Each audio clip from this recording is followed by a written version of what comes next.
কসবা উপজেলায় এখানে আমরা এসেছি একজন কলেজ ছাত্রকে রাতের বেলা ভারতীয় খুনি বাহিনী ধরে নিয়ে হত্যা করেছে।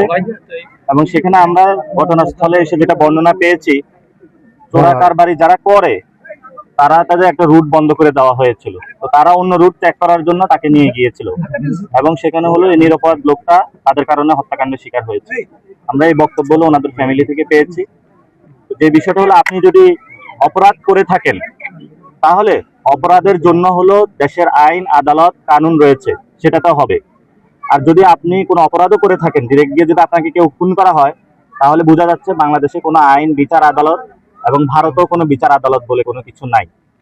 এই জন্য আমরা সরকারকে আহ্বান জানাবো, যদি অতি দ্রুত সীমান্ত হত্যার উদ্যোগ নিন, বন্ধের উদ্যোগ নিন এবং যে শহীদ ফ্যামিলিগুলো রয়েছে সীমান্তে সেগুলোর সাথে সাক্ষাৎ করুন।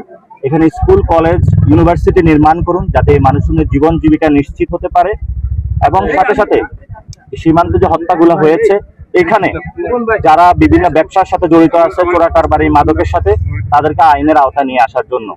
এবং বর্তমান পরিস্থিতিতে আমরা যেটা দেখছি, স্বরাষ্ট্রমন্ত্রী এবং পররাষ্ট্রমন্ত্রী ওই দুজনে হলো ওনাদেরকে চুরি করিয়ে রাখা দরকার।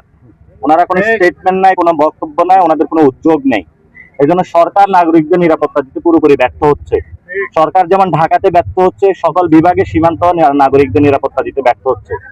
এই জন্য সরকারকে আমরা বলবো, আপনি যদি সত্যিকারের জাতীয়তাবাদী হয়ে থাকেন তাহলে আপনি সীমান্ত রক্ষা আপনার প্রধান কর্তব্য। আর যদি আপনি সীমান্ত রক্ষা করতে না পারেন তাহলে আপনি একটা ভুয়া জাতীয়তাবাদী। এই জন্য যারা ভুয়া জাতীয়তাবাদী আছে তাদের হাতে দেশ নিরাপদ নয়।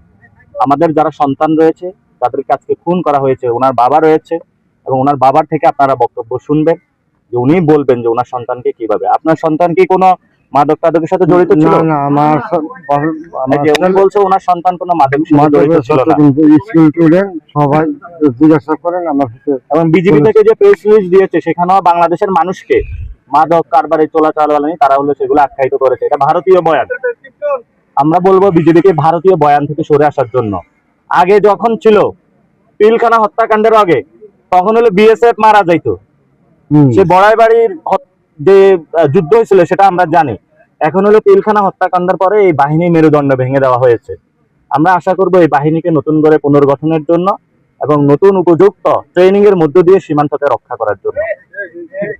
আপনারা রোড মার্চের ঘোষণা দিয়েছেন, যদি আমরা বলেছি যে হলো যদি আমরা সরকার গঠন করি, ইনশাআল্লাহ আমরা সীমান্তবর্তী পুরো এলাকা জুড়ে অনেকে রোড বানায়, আমরা হলো এখানে খাল খনন করব, যাতে ওই পার থেকে খন্দকের যুদ্ধের মতন যাতে কেউ ওই পার থেকে এপারে